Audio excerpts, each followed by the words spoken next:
मेरे विद्यार्थियों, क्रैकर्स अब आप लोगों के लिए ऑफलाइन टेस्ट लेके आया है। जो बच्चे रेलवे के एग्जाम्स की तैयारी कर रहे हैं उनके लिए यह है। इसमें हम लोग टॉपिक वाइज आपके टेस्ट लेंगे और उसका फिर आपको वीडियो सॉल्यूशन दिया जाएगा। जैसा कि आप लोगों का 14 जुलाई को जो टेस्ट पेपर हुआ है उसका एक टेस्ट सॉल्यूशन आपको करवाया जा रहा है। आइए पहला क्वेश्चन देखते हैं। इसका पहला क्वेश्चन था आप लोगों का, टॉपिक आपको बता दिए गए थे कि कौन कौन से टॉपिक से क्वेश्चंस आएंगे। आप एलसीएम एचसीएफ के क्वेश्चंस में एक बात याद रखिएगा, एलसीएम एचसीएफ का क्वेश्चन है ये, इसमें याद रखिएगा अगर जब भी आपसे संख्याएं पूछी जा रही है तो ऑप्शन में आपको संख्याएं गिवन होगी, तो आप चाहे तो उसे ऑप्शन से भी कर सकते हैं। आओ इसे एक बार बनाते हैं हम लोग, देखते हैं कि क्या क्या मामला है। इसने कहा कि दो संख्याओं का एलसीएम और एचसीएफ का गुणनफल 24 है। मान लिया जाए कि वो संख्याएं फर्स्ट और सेकंड है, दो संख्याएं हैं और उनका एलसीएम और एचसीएफ आपको दिया हुआ है। एलसीएम दिया हुआ है आप लोगों को, एलसीएम और एचसीएफ का गुणा दिया हुआ है। जैसा कि आपको पता है कि एलसीएम और एचसीएफ का जो गुणनफल होता है बेटा वो पहली संख्या इंटू दूसरी संख्या होता है। पहली संख्या इंटू दूसरी संख्या बराबर एलसीएम इंटू एचसीएफ, यानी कि first number into second number क्या होगा, एलसीएम और एचसीएफ का प्रोडक्ट होगा, जो कि कितना दिया हुआ आप लोगों को 24 दिया हुआ है। यानी कि उन दो संख्याओं को गुणा करने पर कितना आना चाहिए भाई, 24 आना चाहिए। और दोनों संख्याओं का डिफरेंस यानी फर्स्ट नंबर और सेकंड नंबर का जो डिफरेंस है वो कितना है, 2 है। अब इसे आगे या तो हम इक्वेशन बना के सोल्व कर लें या फिर आप लोग देख लो यार ऐसे दो नंबर ढूंढो जिन्हें मल्टीप्लाई करने पर तो 24 आ रहा है और घटाने पर कितना आ रहा है, 2 आ रहा है। ऐसे दो नंबर कौन है, 6 और 4 है। तो आंसर क्या आ जाएगा, वो संख्याएं क्या हो जाएगी, 6 और 4 हो जाएगी। अगर आप ये बात नहीं समझ पा रहे हैं बच्चों, अरे ये बात अगर नहीं समझ पाती तो यार ऑप्शन से कर लीजिएगा आप लोग। देखो ऑप्शन में आप लोग देखिएगा कि यार उन दो नंबर के एलसीएम और एचसीएफ का मल्टीप्लाई 24 है, दैट मींस नंबर का मल्टीप्लाई भी 24 होगा। अब देखो इन दो नंबर का प्रोडक्ट कितना आ रहा, 48, ये नहीं होगा। 4 इंटू 2 8, ये भी नहीं होगा। 6 इंटू 4 24 और ये कितना आ रहा 80, यानी यह भी नहीं हो सकता, यह भी नहीं हो सकता, यह भी नहीं हो सकता। दैट मींस आप लोगों का आंसर क्या होगा, ऑप्शन सी होगा। आई होप आपका सही गया होगा। नेक्स्ट अगला क्वेश्चन देखते हैं बच्चों। हाँ, ये आप लोगों का स्क्वायर रूट, क्यूब रूट और पावर एंड सर्स वाले टॉपिक से। इसमें आपको एक कॉन्जुगेट संयुग्मी दिया गया है। जैसा कि आपको पढ़ाया है स्क्वायर रूट के अंदर कि जब भी आपका स्क्वायर रूट या ये संयुग्मी नीचे आ जाता है तो आप इसे ऊपर भेजते हैं, और ऊपर भेजने के लिए बेटा हम लोग क्या करते हैं, परिमेयकरण करते हैं।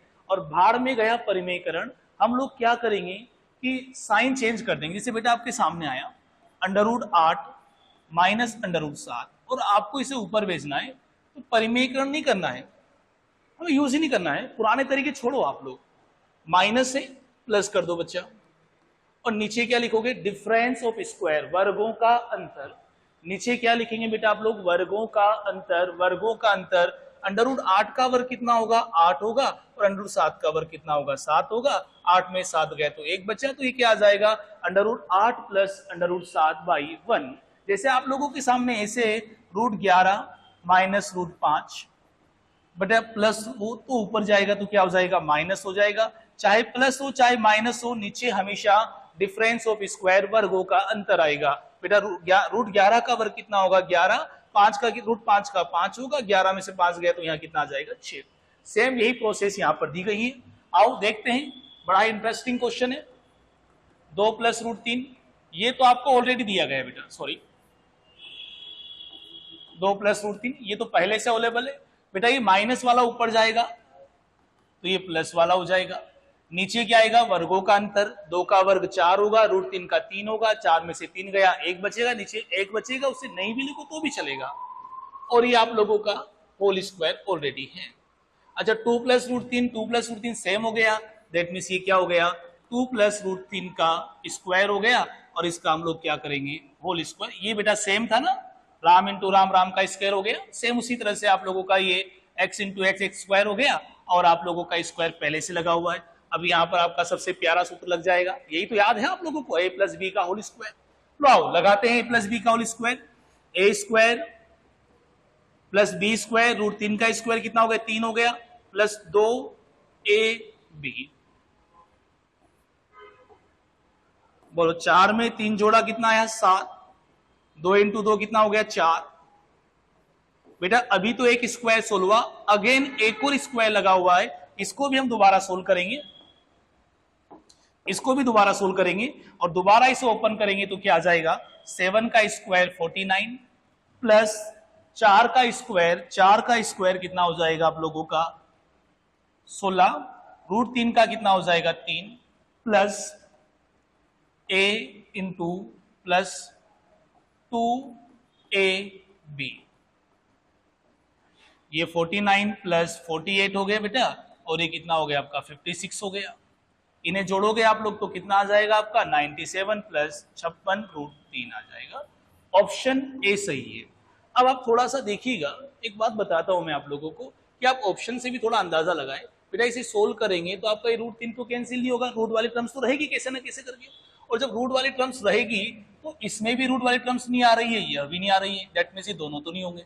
अब एक और बात देखिएगा, ये माइनस वाला ऊपर जाएगा तो प्लस वाला बनेगा, और प्लस वाला बनेगा तो a प्लस बी के होल स्क्वायर में a square plus b square plus 2ab आएगा, यानी प्लस वाला आएगा, तो ये माइनस तो हो नहीं सकता था, तो प्लस ही होगा। तो आप ऑप्शन से भी क्वेश्चनों को कर सकते हैं। एग्जामिनर भी चाहता है कि आप ऑप्शन से करके जल्दी फ्री हो जाएंगे। अगला क्वेश्चन देखते हैं, ये डिविजिबिलिटी का क्वेश्चन है। डिविजिबिलिटी पढ़ाई थी आप लोगों को। बेटा यहां पर ये कहा गया कि नंबर जो है वो 9 से कटता है। अगर ये नंबर 9 से डिविजिबल है, अगर ये नंबर 9 से पूरी बार कटता है, तो मैंने आपको बताया डिविजिबिलिटी के अंदर अगर कोई संख्या के अंकों का योग 9 से कटता है तो पूरी संख्या आपकी 9 से कटेगी। प्यारे बच्चों ध्यान रखिएगा, अंकों का योग केवल 3 और 9 में लगता है।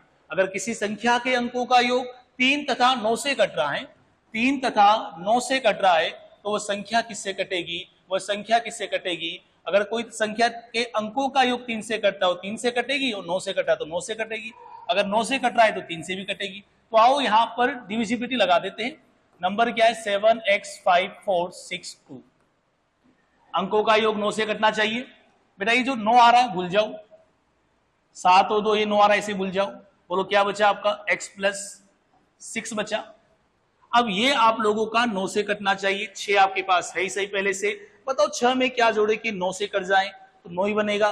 बताओ x की जगह क्या रखें हम लोग, जवाब आएगा 3 रखेंगे, तो आंसर कितना आ जाएगा बेटा 3 आ जाएगा। ध्यान रखिएगा, अंकों का योग 3 से तो संख्या 3 से कटती है, अंकों का योग 9 से तो 9 से कटती है।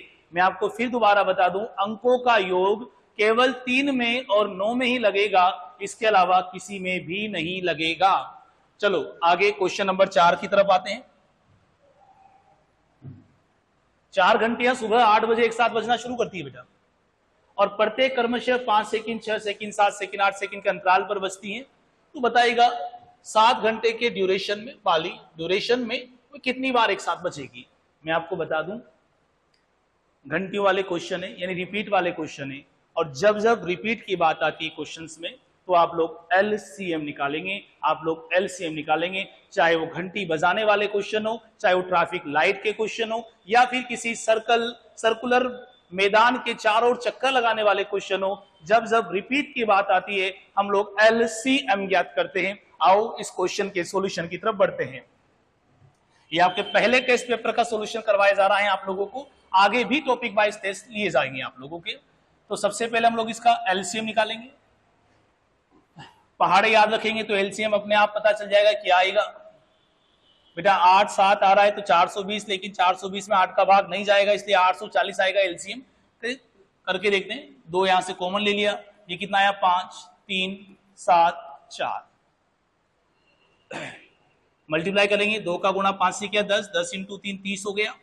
इधर कर लो 28 हो गया, 28 इंटू 3 कितना हो गया 84। बताओ एलसीएम कितना आया 840 सेकंड, और 840 सेकंड बेटा घंटे, तो इसको कम से कम मिनट में तो बदले। तो 840 में किसका भाग लगाया 60 का, तो मिनट में आ गया बेटा, और मिनट हो गया 0 से 0 गया कितनी बार 14 बार, यानी कि ये घंटियां एक साथ टन टन टन टन की आवाज आपको कितने समय बाद देगी 14 मिनट बाद देगी। कितने समय बाद देगी 14 मिनट बाद देगी। और 14 मिनट में एक बार बज रही है, तो आपसे ये पूछा गया बेटा कि 7 घंटे में कितनी बार बजेगी, तो क्यों ना 7 घंटे को भी पहले मिनट में बदल दें। तो देखिएगा कितनी बार बजेगी ये पूछा है। हाँ इधर देखिएगा टोटल कितना हार दिया बेटा 7 घंटे, 7 इंटू 60 मिनट में बदल गया। बताओ 14 मिनट में एक बार बज रही है, तो इतने मिनट में कितनी बार बजेगी। जब भी बंटवारा करना होता है आप डिवाइड लगाएंगे, जब जब डिस्ट्रीब्यूशन की बात आती है हम डिवाइड लगाएंगे। तो यहाँ पर डिवाइड लगा दिया गया है, किसका डिवाइड लगाया जाएगा 14 का। 7 से 2 बारी और 2 से 30 बार। तो कितनी आ गई बेटा? 30 बार आ गया। और मैं आपको बता दूं 30 बार तो ये है ही सही, 30 बार तो यही सही, और एक बार सवाल में ही बजा दी गई है, और एक बार सवाल में बजा दिया गया तो 30 बार प्लस एक बार और आ गया। बोलो कितनी बार आ गया आप लोगों का? 31 बार आ गया। कितनी बार आ गया? 31 बार। क्या ये बात समझ में आ गई कि आप लोगों को? यानी कौन सा ऑप्शन सही होगा? बी ऑप्शन सही होगा। बेटा ध्यान रखना, जब जब रिपीट की बात होगी, जब जब रिपीटिशन की बात होगी, तब तब आप लोग क्या निकालोगे? एलसीएम ज्ञात करोगे, एलसीएम ज्ञात करोगे। कोशिश करें, बार बार प्रैक्टिस करें चीजों की, स्पीड अपने आप इंक्रीज होगी। लैंग्वेज कमांड भी इंप्रूव करेंगे हम लोग, ताकि हमें चीजें अच्छे से समझ में आए। आओ बच्चों अगले क्वेश्चन की तरफ बढ़ते हैं। फ्रैक्शन है, पूछा गया कि सबसे बड़ा कौन होगा।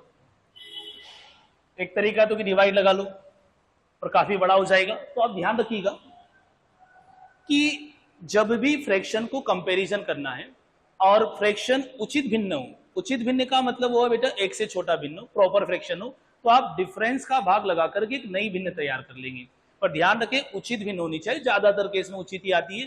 कई बार अलग अलग बुक्स में आपको नियम मिल जाएंगे, हरों में अंशों में अंतर बराबर चल रहा तो ये होगा वो होगा। जितने ज्यादा नियम लिखेंगे उतना ही दिमाग शंट रहेगा आप लोगों का। नियम लिखना लिखाना आसान है बच्चों, एग्जाम हॉल में उन्हें यूज करना थोड़ा सा टफ हो जाता है। इसलिए आप तो ये ध्यान रखिएगा कि जब भी भिन्नों की तुलना आती है और वो उचित भिन्न है, तो आप डिफरेंस का भाग लगा करके एक नई भिन्न बना दीजिएगा।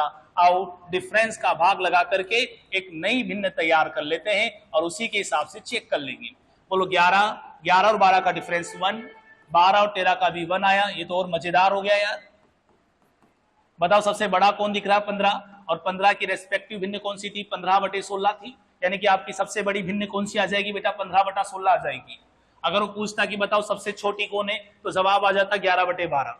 किसी भी नियम की आपको आवश्यकता नहीं है, आप डिफरेंस का भाग लगाएगा ओनली फॉर उचित भिन्न, यानी कि प्रॉपर फ्रैक्शन के लिए काम करता है। जो के क्वेश्चन हैं उन्हीं को हमने रेफरेंस लेते हुए उसी टाइप के और वही क्वेश्चन को हम लोगों ने पेपर में देने की कोशिश की है, ताकि बच्चे अपने आप को एनालिसिस कर ले, अपने आप को निखार ले कि किस तरह से चीजें आ रही हैं। अगला क्वेश्चन, पॉइंटों का खेल है इसमें। तो एक बार लिख लेता हूं, आप ना लिख करके डायरेक्ट पॉइंट हटा दिया करो। मेरी तो मजबूरी कि सबको समझ में आए इसलिए लिखना है। मेरा पॉइंट हटाया, नीचे 1000 लगा दिया, इधर पॉइंट हटाया 1000 लगा दिया। 77 से 7 से कितनी बारी? 11 बार, और इधर 5 से खत्म हो गया मामला। ऊपर क्या बचा भाई? 11/1000, और इधर 1/1000। नीचे सेम है, एलसीएम लेने की जरूरत नहीं है। ये हो गया 1000, 11 में से 1 गया, कितना बचा? 10, 0 से 0 कट गया। यानी आंसर क्या आ जाएगा बेटा? 1/100। आंसर क्या आ जाएगा? 1/100। और 1/100 ऑप्शन में शायद आपको 1/100 नहीं दिया हुआ है। 100 का भाग लगेगा तो 0.01 आप लोगों का आंसर होगा। यानी आपका आंसर क्या आ जाएगा? ऑप्शन ए आ जाएगा। नेक्स्ट अगले क्वेश्चन की तरफ बढ़ते हैं बच्चों। क्वेश्चन नंबर 7 है कि सेम वही 9 की डिविजिबिलिटी वाला क्वेश्चन आ गया है। 90 से ही विभाजित है बेटा। अगर कोई नंबर 90 से कट रहा है तो निश्चित रूप से वो 10 से भी कटेगा ना।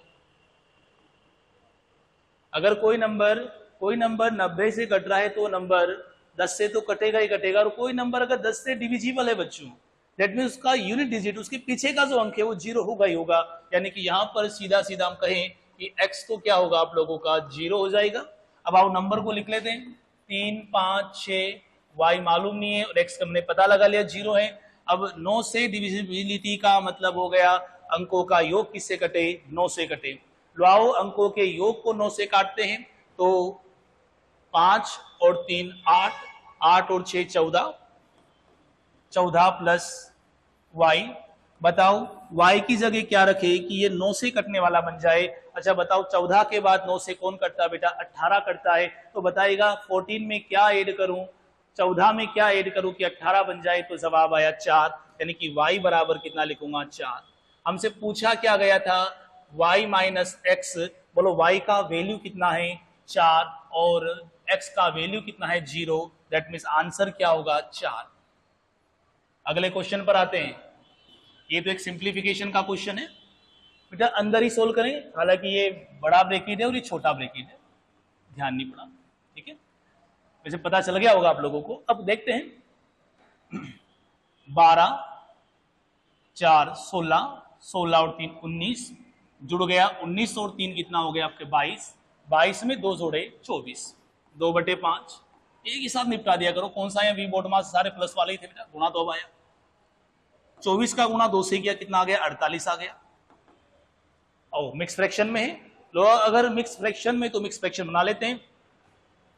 5 की टेबल कितनी बार 9 बार, 5 की टेबल 9 बार बोला, 5 9 45, कितना बच गया 3 और ये 5, आंसर क्या आएगा 9 सहित 3/5, 9 सहित 3/5, ऑप्शन ए सही होगा आप लोगों का। क्वेश्चन नंबर 9 की तरफ आते हैं, क्वेश्चन नंबर 9, ये सतत भिन्न का क्वेश्चन बेटा। सतत भिन्न के क्वेश्चन को हम जब भी इस तरह के क्वेश्चन आ जाएं, हर बार पैटर्न के चक्कर में ना पड़े, सोल ही करें, कभी कभी पैटर्न बदल जाते हैं, कभी 1 1 होता है तो पैटर्न काम कर जाता है और नहीं होता है तो फिर हमें सोल ही करना पड़ता है। इस तरह के कंटिन्यू फ्रैक्शन को, सतत भिन्न को हम नीचे से सोल्व करेंगे और नीचे से सोल्व करते हुए आइडिया लेंगे बेटा कि जब इस स्टेटमेंट को हमने सोल्व किया 1 डिवाइड बाई 5 डिवाइड बाई 3, बेटा डिवाइड बाई 3 को हम लोग डिवाइड बाई 3 को हमने 1/3 लिखा, 3 ऊपर गया तो क्या हो गया 1/15 हो गया, फिर ये 1/15 हो जाएगा, 15 ऊपर जाएगा, तो करना कुछ भी नहीं है, बड़ा आसान सा लॉजिक था। ये 3 ऊपर जाके मल्टीप्लाई होगा, जब डिवाइड है तभी ऐसा है, नहीं तो आपको सोल्व करना पड़ेगा।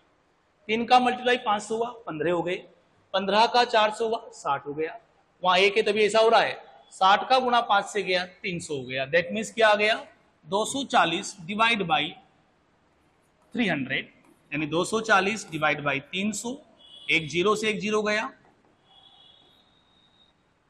6 से 4 बार और 6 से 5 बार, यानी आंसर कितना आ जाएगा आपका, ये वाला सॉरी 4/5 आपका आंसर हो जाएगा। प्रैक्टिस करेगा स्पीड अपने आप बढ़ेगी।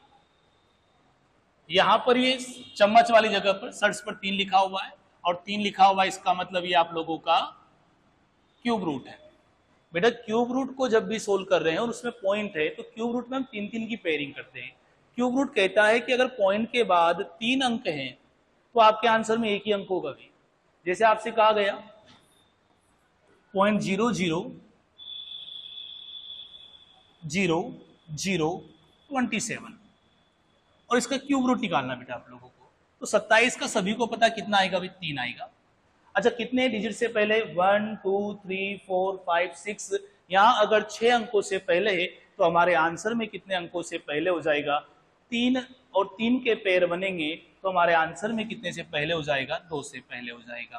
बेटा ध्यान रखना क्यूब रूट में 3 के पेयर बनेंगे, अगर 6 डिजिट से पहले तो अपने आंसर में कितने से पहले हो जाएगा 2 से पहले हो जाएगा, 9 से पहले तो 3 से पहले हो जाएगा। आओ इस क्वेश्चन को समझते हैं कि सबसे पहले आपको दिया हुआ है स्क्वायर रूट और उसमें डाला हुआ आपका क्यूब रूट, 1 2 3 4 5 6, 6 डिजिट है बेटा ये, और इसका क्या निकालना है क्यूब रूट निकालना है। तो कितने की पेयरिंग करेंगे 3 डिजिट की पेयरिंग करेंगे, बताओ कितने पेयर बने 2, यानी कि कितने डिजिट से पहले पॉइंट लगेगा, जवाब आया 2।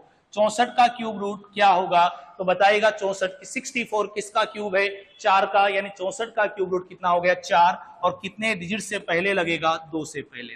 अब आपको क्या निकालना बेटा, यहाँ कुछ नहीं लिखा, मतलब स्क्वायर रूट होता है वैसे भी ये, तो अब आपको स्क्वायर रूट निकालना है। जैसे क्यूब रूट में 3 की पेयरिंग हुई है उसी तरह से स्क्वायर रूट में 2 की पेयरिंग होगी। अगर स्क्वायर रूट में 2 अंकों से पहले है तो अपने आंसर में एक डिजिट से पहले लगेगा। बताओ 0 4 है, एक डिजिट से पहले 4 का कितना बार आएगा, 1 बार 2 बार आएगा, और एक डिजिट से पहले, बताओ कौन सा ऑप्शन सही होगा, जवाब आया ऑप्शन डी सही होगा आप लोगों का। नेक्स्ट अगले क्वेश्चन की तरफ चलते बेटा।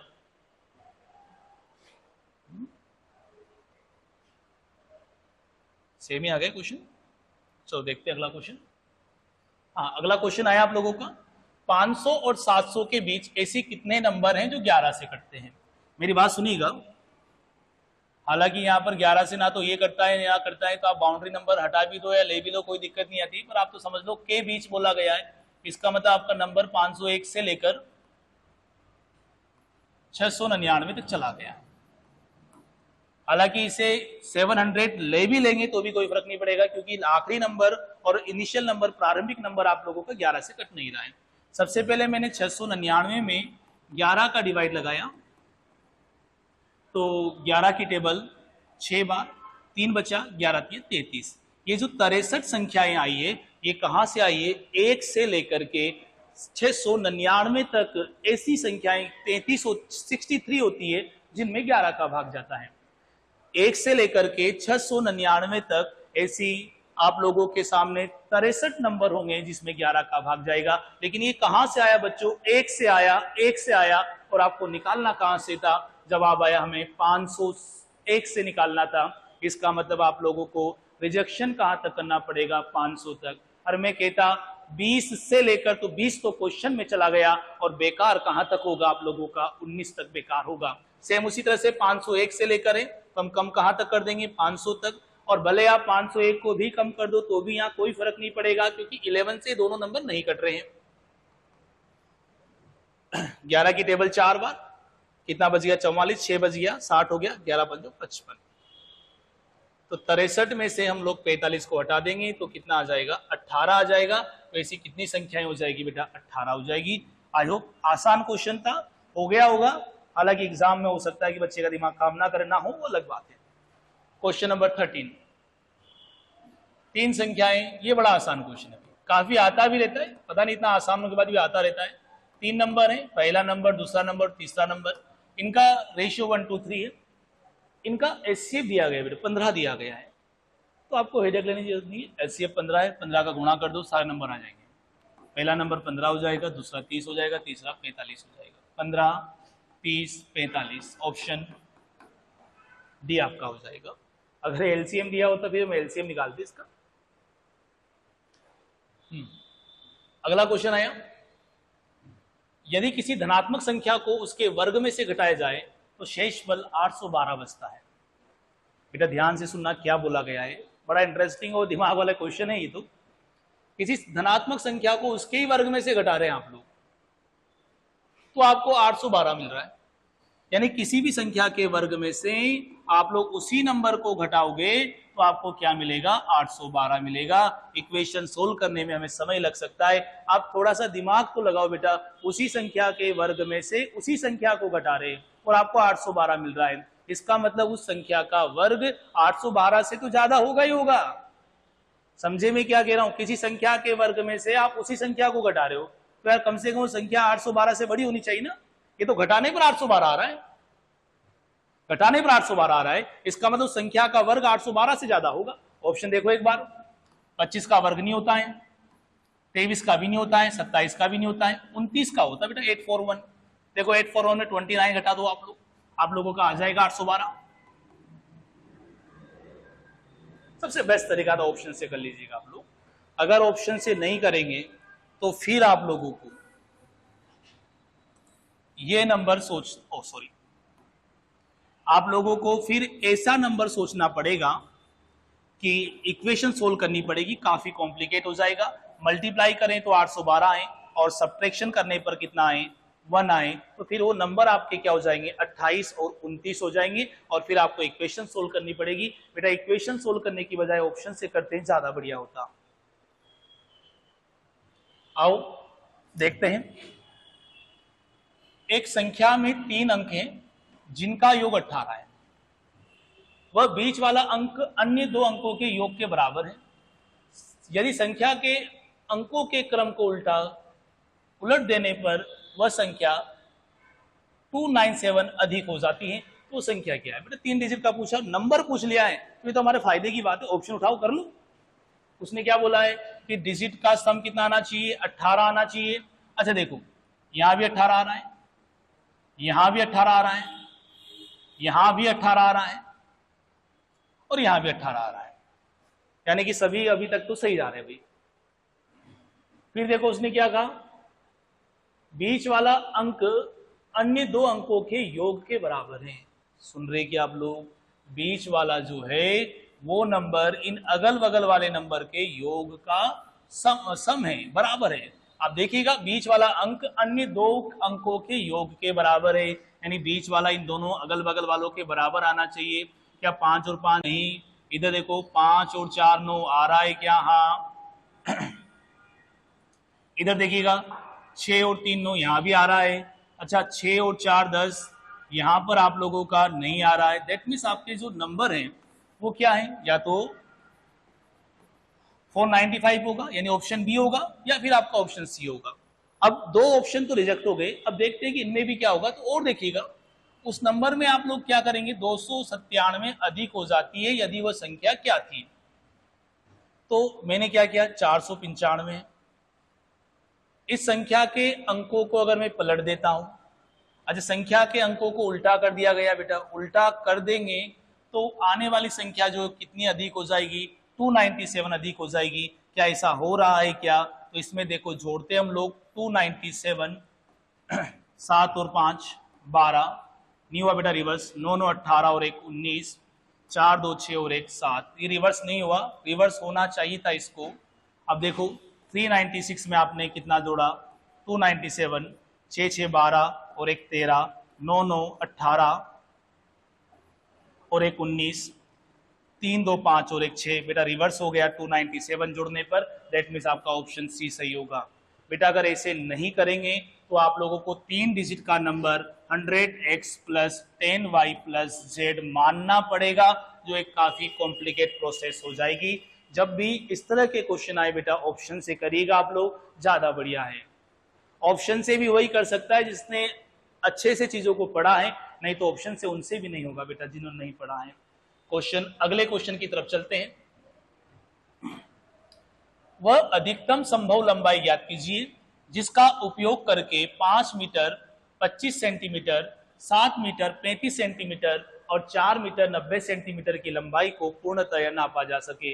अच्छा इनको नापा जा सके, बेटा ध्यान रखना जब जब क्वेश्चन में ये शब्द आ जाए कि इनको विभक्त कर दे, इनको विभाजित कर दे, डिवाइडेड टू गिवन नंबर, या इनको नाप दे, तो आप लोग क्या निकालोगे बेटा, एचसीएफ निकालोगे। आओ पहले इनको एक ही मात्रक में बदल देते हैं, एचसीएफ निकलेगा, पता चल गया होगा क्योंकि बोला गया इनको नाप दें। देखो 5 मीटर 25 सेंटीमीटर है, इसका मतलब डायरेक्टली हम समझें कि पहली जो मेजरमेंट है 525 सेंटीमीटर हो गई है, अगली आपकी 735 सेंटीमीटर हो गई है, और अगली कितनी हो गई, 490 सेंटीमीटर हो गई है। वो पूर्णतः नाप दे, इनको काट दे बेटा। अब इनका एचसीएफ निकालेंगे।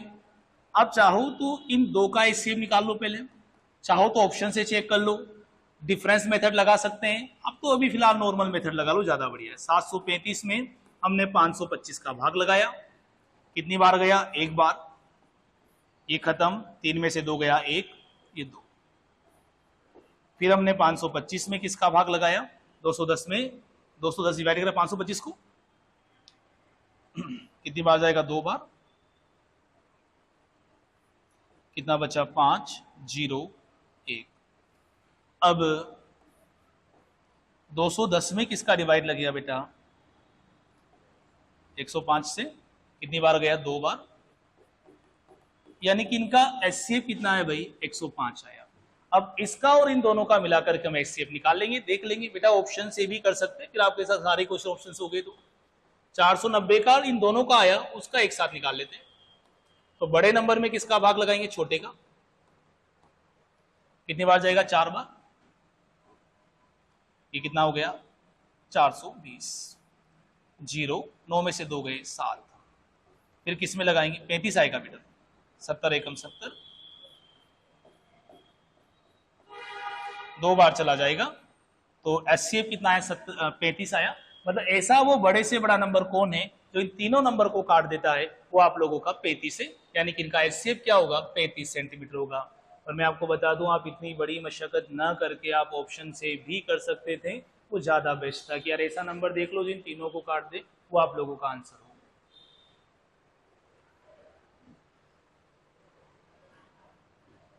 अरे यह है 4 क्रमागत विषम संख्याओं का योग 160 है। तो बताइएगा सबसे छोटी संख्या, तो बड़ा आसान हुआ, या मान लिया पहली संख्या है, दूसरी क्या हो जाएगी, a+2 हो जाएगी, तीसरी क्या हो जाएगी, a+4, और अगली क्या हो जाएगी, a+6। बेटा सम हो चाहे विषम हो, सब में डिफरेंस 2 का ही चलता है। 1 2 3 4, ये 4 ए हो गया, और ये कितना हो गया, 12, तो 4a बराबर 160 माइनस 12, तो ये होगा आपका 4a बराबर 148, a बराबर 4 से 4 3 12, 13 14 4 7 28। तो सबसे छोटा नंबर कौन सा हो जाएगा बेटा? 37 हो जाएगा। कुछ क्वेश्चन तो काफी आसान भी थे, ऐसा नहीं बेटा कि सारे क्वेश्चन तक होते हैं, और ऐसा भी नहीं सारे क्वेश्चन इजी होते हैं। कुछ क्वेश्चंस होते हैं जिन्हें करने में टाइम लगेगा, कुछ क्वेश्चन होते हैं जिनमें टाइम नहीं लगेगा, उनमें से एक क्वेश्चन था ये आप लोगों का। आओ अगले क्वेश्चन की तरफ चलते हैं। ये डिविजिबिलिटी का क्वेश्चन है, ये आपका रिमाइंडर थ्योरम का क्वेश्चन आ गया। बड़ा इंटरेस्टिंग क्वेश्चन, कोई रूल नहीं याद रखना है। जब भी आपको डिविजिबिलिटी रिमाइंडर थ्योरम समझनी है, कुछ नहीं करो बेटा, भाग लगाओ पहले, फिर निपटेंगे हम लोग। पहले आपको भाग लगाना है और फिर हम लोग आंसर प्राप्त कर लेंगे। 15 में 16 का भाग लगाया, बोलो क्या बचेगा? तो 15 बचेगा। या फिर देखो 15 की बजाय 16 होता तो 16 की टेबल एक बार बोली जा सकती। इसका मतलब 15 कितना कम हो गया? 1 कम हो गया, यानी कितना बचा? -1। और इसकी पावर सम है तो माइनस बार नहीं आएगा, तो क्या बचेगा? रिमाइंडर 1 बचेगा। रिमाइंडर क्या बचेगा आप लोगों का? 1 बचेगा। काफी आसान था ये भी। ये सारे क्वेश्चन आपके रेलवे के एग्जाम्स में आए हुए हैं, बस हम लोग इनको पढ़ रहे हैं, समझ रहे हैं। ये तो कॉमन सेंस वाला क्वेश्चन है। 50 और 100 को छोड़कर के बीच ऐसी कितनी संख्याएं हैं जिनमें अंक 5 होता है और अंक 5 से पूर्ण रूप से विभाजित भी हो? बोला गया कि 5 भी हो और 5 से पूर्ण विभक्त भी हो। तो 5 से विभक्त कौन कौन होगा? जैसे अगर हम लोग बात करें 50 के बाद बात करें तो 55 होगा, 60 होगा। तो 60 तो हो ही नहीं सकता, क्योंकि उसने बोला कि 5 होना चाहिए, 60 में 5 है ही नहीं। इसका मतलब कौन होगा? 55 होगा। 55 के बाद कौन होगा? 65 होगा, 75 होगा, 85 होगा, 95 होगा। ये तो कॉमन से एक नॉर्मल क्वेश्चन था। यानी ऐसे कितने नंबर हो जाएंगे बेटा? 5 हो जाएंगे। अगला क्वेश्चन आप लोगों का, उस संख्या, यानी कि कोई संख्या है, उस संख्या यानी पहली संख्या मान लो, उस संख्या के 3/5 से, मान लो संख्या क्या थी? x और y थी। उस संख्या के 3/5 3/5 होंगे, दूसरी संख्या के आधे से 10 अधिक है। थोड़ा सा ये लंबा पड़ जाएगा बेटा। 10 अधिक है, ये इधर आ गया तो कितना हो गया? 3x/5। ये इधर आया, y - 2 बराबर 10। बोला गया बेटा, देखो ना, उस संख्या के 3/5 भाग दूसरी संख्या के आधे भाग से 10 अधिक है। आओ एलसीएम ले लेते हैं। बोलो एलसीएम कितना आया? 10। 5 की टेबल कितनी बार बोली? 2 बार। कितना हो गया? 6x - 5y बराबर 10। ये 10 उधर चला जाएगा तो कितना आ जाएगा? 6x - 5y बराबर कितना आ गया बेटा? 100 आ गया। फिर अगला बोला गया है कि उसी संख्या के पहली संख्या के 3/7 में से 8 घटाया जाए तो प्राप्त संख्या दूसरी संख्या के आधे से 4 कम है। जैसे नचारा वैसे नाच लीजिएगा। ये कितना हो गया? 3x/7 - y/2 बराबर कितना आया? 4। बेटा एलसीएम लिया हमने, कितना आया? 14। 7 की टेबल 2 बार और 2 की टेबल 7 बार बराबर कितना? 4। ये दूसरी इक्वेशन आपके सामने आ जाती है। थोड़ा सा इक्वेशन वाला क्वेश्चन है, टफ भी होते हैं, सारे क्वेश्चन एक समझ तो नहीं होंगे भी। 6x - 7y बराबर 56। साइन सेम है, चेंज हो जाएगा, माइनस प्लस माइनस, ये कैंसिल हो गया। 7 में से 5 गए तो 2y बचे। इधर कितना बचा बेटा? 44। y बराबर कितना हो जाएगा? 22। और अगर y का मान 22 है और 22 अगर आप यहाँ रख देते हैं, किसी भी एक इक्वेशन में आप 22 रख देते हैं, तो भले यहाँ रख दीजिएगा आप लोग 22 y की जगह, तो क्या आ जाएगा? 3x/5। यहाँ 22 रखेंगे, 22 में 2 का भाग लगा, कितना है बेटा? 11 + 10। ये कितना आ गया? ऊपर कर लेते हैं इसको। 3x/5 बराबर 21। 3 से कितनी बार? 7 बार। तो x बराबर कितना आ जाएगा बेटा? 35 आ जाएगा। तो एक नंबर तो आपका 35 हो गया, दूसरा नंबर आपका कितना हो गया? 22 हो गया। और उसने पूछा कि बताओ दोनों का योग कितना होगा, यानी 35 + 22 आपसे पूछा गया है, यानी आंसर कितना आ जाएगा? 57 आ जाएगा। थोड़ा ये कॉम्प्लिकेट था, कर सकते हैं आप इक्वेशन के हिसाब से। अगला क्वेश्चन नंबर 21 है आप लोगों का। 21 नंबर का क्वेश्चन क्या कह रहा है? बेटा अगर आपको फ्रैक्शन का भिन्नों का एलसीएम निकालना है तो ऊपर वाले का एलसीएम निकलेगा और नीचे वाले का एचसीएफ निकलेगा। अगर आपको एचसीएफ निकालना बेटा तो ऊपर वाले का एचसीएफ निकलेगा और नीचे वाले का क्या निकलेगा, एलसीएम निकलेगा। जो ज्ञात करना है वो ऊपर वाले के साथ, जो नहीं ज्ञात करना वो नीचे वाले के साथ। क्लास में डिस्कस भी किया था हम लोगों ने, नहीं किया तो आगे कर लेंगे, वैसे किया है। तो आपको एलसीएम निकालना है भी, तो ऊपर वाले का क्या निकलेगा, एलसीएम। तो 3 का और 2 का एलसीएम कितना होता है बेटा, 6 होता है। नीचे वाले का क्या निकलेगा, एचसीएफ। बताओ ऐसा नंबर जो दोनों को काट दे,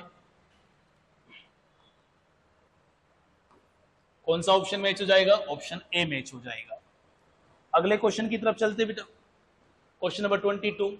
ये और जबरदस्त क्वेश्चन है, बड़ा ही इंटरेस्टिंग क्वेश्चन है।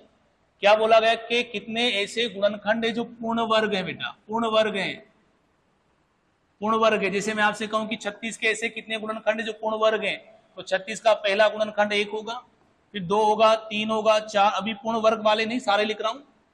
4 के बाद आपका 6, 6 के बाद आपका 9, 12, 18, 36, 9 होते हैं 1 2 3 4 5 6 7 8, सॉरी 1 2 3 4 5 6 7 8 9, ये इसके 9 गुणनखंड है। अब वो पूछ रहा है कि बताओ ऐसे कितने गुणनखंड जो पूर्ण वर्ग है। तो पूर्ण वर्ग में कौन कौन आएगा, एक तो 1 आएगा, एक आप लोग का 4 आएगा, एक आपका 9 आएगा, एक आपका 36 आ जाएगा। तो यहाँ पर इसके पूर्ण वर्ग वाले गुणनखंड कौन से हुए, 1 2 3 4। तो बस ये सेम ऐसे जानना चाहता है कि बताइएगा आप लोगों का वो सेम ऐसे जानना चाहता है कि बताइएगा 21,600 के ऐसे कितने गुणनखंड होंगे जो पूर्ण वर्ग है। तो आओ पूर्ण वर्ग निकालने के मेथड बता दूं कि पूर्ण वर्ग वाले गुणनखंड कैसे निकाले जाते हैं। आओ समझते बेटा। सबसे पहले गुणनखंडित करेंगे,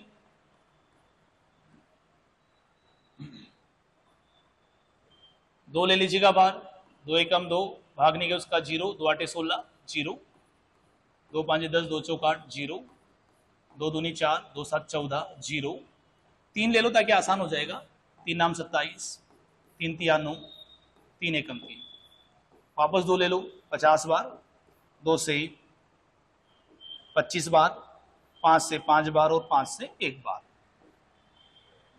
बेटा देखो 2 कितनी बार आया, 1 2 3 4 5।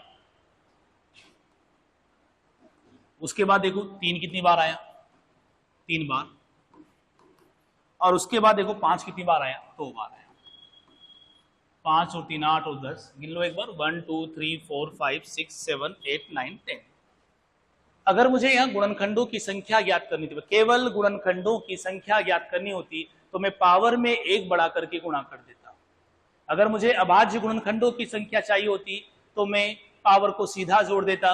लेकिन बच्चों ना गुणनखंड चाहिए ना मुझे अभाज्य गुणनखंड चाहिए, मुझे तो पूर्ण वर्ग चाहिए। तो आप क्या करना, इन सब में 2 2 के पेयर बनाने की कोशिश करना। अब 2 2 पेयर बनाने की कोशिश करोगे तो कुछ भी नहीं करना है, आप इस 5 में 2 का डिवाइड लगाओ, पावर में 2 का डिवाइड लगाना है, जितनी बार गया वो लिखना है। बताओ 5 में 2 का भाग लगाऊंगा कितनी बार जाएगा, 2 बार, 2 दूने 4, आगे जाएगा नहीं। 3 में 2 का भाग लगाओ, 3 में 2 का भाग लगाया कितनी बार जाएगा, 2 का टेबल 1 बार, 2 एकम 2। और 2 में 2 का भाग लगाया कितनी बार जाएगा, 1 बार। अब इनमें एक एक बढ़ा करके मल्टीप्लाई कर दीजिएगा। 2 में 1 बढ़ाया, 1 में 1 बढ़ाया और सेम 1 में 1 बढ़ाया। 3 इंटू 2 इंटू 2, 3 इंटू 2 6, 6 दूने 12। तो इसके पूर्ण वर्ग गुणनखंडों की संख्या क्या होगी बेटा, 12 होगी। मेरी बात को दोबारा सुनिएगा, 2 कैसे आया, पावर में आपने 2 का भाग लगाया, जितनी बार पहाड़ा बोला वो लिखना है। 2 की टेबल कितनी बार बोली, 2 दूने 4, 2 की टेबल 1 बार, 2 की टेबल 1 बार, फिर 1 बढ़ा करके हमने क्या कर दिया, मल्टीप्लाई कर दिया है। आओ अगले क्वेश्चन की तरफ बढ़ते हैं। नंबर सिस्टम में पढ़ा दिया गया है, वहां देखेंगे आप लोग, सारी चीजें मिलेगी आप लोगों को।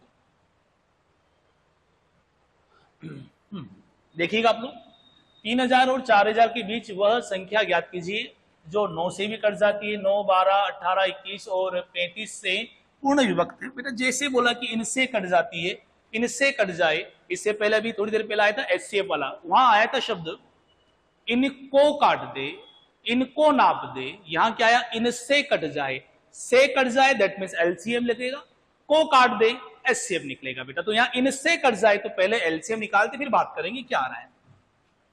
वैसे सारे नंबर 3000 और 4000 के बीच में। लो आओ एलसीएम निकालेंगे। 9, 12, 18, 21। 3 कॉमन लेता हूं भाई। 3 की टेबल 3 बार, 3 की टेबल 4 बार, 3 की टेबल 6 बार, 3 की टेबल 7 बार। 3 फिर ले लेता हूं। 1, 4, 3 दूने 6, 7। 2 फिर ले लेता हूं। एक ऐसा नहीं, अब ऐसा नंबर लो सब में कॉमन आ रहा हो। 2 दूना 4, 2 एकम 2 और 7। अब किसी में भी कॉमन नहीं आ रहा है, आओ मल्टीप्लाई कर लेते हैं। 3 तिया 9, 9 दूने 18, 18 दूना 36। अब 36 तो आ गया है। अब 36 का गुणा किससे करेंगे बेटा? ओ सॉरी, 35 भी था इसमें, 35 भी था। 35 ले लिया तो 35 तो ऐसा ही आ जाएगा। 35 यहाँ ऐसा ही आ जाएगा, यहाँ भी 35 ऐसा ही आ जाएगा। थोड़ा और हमें आगे बढ़ाना पड़ेगा भाई, 33 भूल गए थे। तो यहाँ कितना आ जाएगा? 7 अब बाहर ले लेते हैं अपन लोग, और 7 बाहर ले लिया। 7 एकम 7, तो 7 एकम 7 और 7 5 35। चलो अब गुणा करते हैं। इधर 10 हो गया, बाद में देखेंगे। 3 तिया 9, 9 दूने 18, 18 का गुणा 7 से किया तो कितना हो गया आप लोगों का? 126 और 0 1260। अब जो नंबर आपका 1260 से कटता है वो आपका आंसर होगा। देखो 3 का गुणा कर दो, सब 3 की फिगर में आ रही है, तो कितना आ जाएगा आपका? 0, 6 तिया 18, 3 दूनी 6 और 1 7 और 3 एकम 3। यानी कौन सा ऑप्शन हो जाएगा आपका? ऑप्शन डी सही हो जाएगा। बढ़ते अगले क्वेश्चन की तरफ। किसी संख्या के 3/5 के 7/17 को 2/5 भाग 84 है तो उस संख्या का 40% क्या होगा? बस नचारा है, कुछ भी नहीं। माना कि वो संख्या x है, उसका 3/5 का 7/17 का 2/5 भाग कितना बेटा? 84 है। बेटा सीधा निपटा दो, ऊपर वाले से ऊपर वाला करता है तो ये होगा 7 या 21, 21 दूने 42, 42 से कितनी बार गया? 2 बार गया। ये सब इधर आ जाएगा। 5 इंटू 17 इंटू 5 इंटू 2, 5 का मल्टीप्लाई 2 से किया 10, 17 170, 17 का मल्टीप्लाई 5 से किया 17 5 85, 850। बोला गया कि उस नंबर का 40% क्या होगा, तो 850 का हमें क्या निकालना है? 40% निकालना है। परसेंट हटाया, बटे के 2 जीरो कट गए। 4 का पहाड़ा 5 बार 20, 8 चौक 32, 32 और 2 सॉरी 8 चौक 32 और 2 34। तो नंबर क्या हो जाएगा आपका? 340 हो जाएगा। नेक्स्ट अगला क्वेश्चन देखते हैं। ऐसी 4 क्रमागत संख्याएं ज्ञात कीजिए। पहली संख्या के 2 गुने, दूसरी संख्या के 3 गुने और तीसरी संख्या के 4 गुने और चौथी संख्या के 5 गुने का योग कितना है? 236 है। तो ऐसी संख्याएं हमें बताने की, ऐसी संख्याएं कौन सी है? ऐसी 4 क्रमागत संख्याएं ज्ञात कीजिए जिनकी पहली संख्या के दुगने, यानी 4 क्रमागत बोलिए बेटा, मतलब पहली संख्या अगर x है, दूसरी x + 1 होगी, फिर x + 2 होगी, फिर x + 3 होगी। ऑप्शन से भी कर सकते थे आप लोग। पहली संख्या के दुगने, दूसरी संख्या के 3 गुने, यानी इसमें 3 का गुणा कर देंगे, तीसरी संख्या के 4 गुने और चौथी संख्या के 5 गुने का जो योग है वो कितना आ गया बेटा? 236 आ गया। लाओ सोल्व कर लेते हैं। 2x + 3x + 3, 4x + 8, 5x + 15 और 236 ऐड कर लीजिएगा। 5 और 4 9, 9 3 12, 12 और 2 14।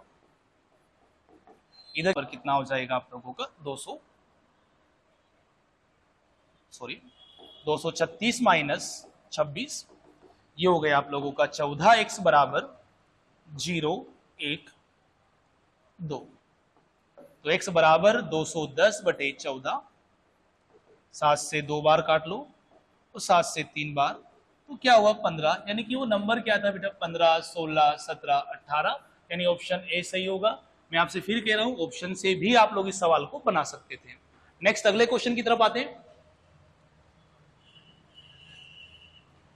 18 सेब के पेड़, 21 आम के पेड़ और 39 संतरे के पेड़ हैं। पंक्तियों में ऐसे लगाए जाने कि प्रत्येक पंक्ति में पेड़ों की संख्या समान हो और पंक्ति में केवल एक ही प्रकार के पेड़ हो, तो पंक्तियों की न्यूनतम संख्या ज्ञात करो। मेरी बात सुनिएगा, जब भी सवाल के अंदर आ जाए संख्या में बराबर,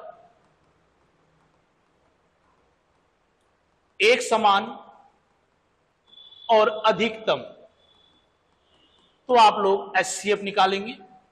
बेटा ये पंक्तियों की संख्या न्यूनतम कब होगी? जब एक पंक्ति में पेड़ ज्यादा से ज्यादा लगेंगे, तो हम लोग यहाँ एचसीएफ निकालेंगे। जैसा कि आपको देखते ही पता चल रहा, 18, 21 और 39, इनका एचसीएफ कितना होगा? 3 आ गया। यानी एक पंक्ति में 3 पेड़ लगेंगे, और एक पंक्ति में अगर 3 पेड़ लग रहे हैं तो कुल पंक्तियां कितनी बनेगी?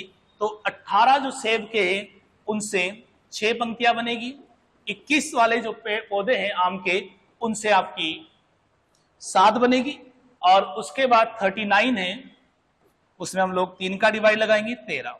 तो कुल पंक्तियां बनेगी 6, 7 और 13, यानी कि कुल जो पंक्तियां बनेगी वो कितनी बनेगी? 26।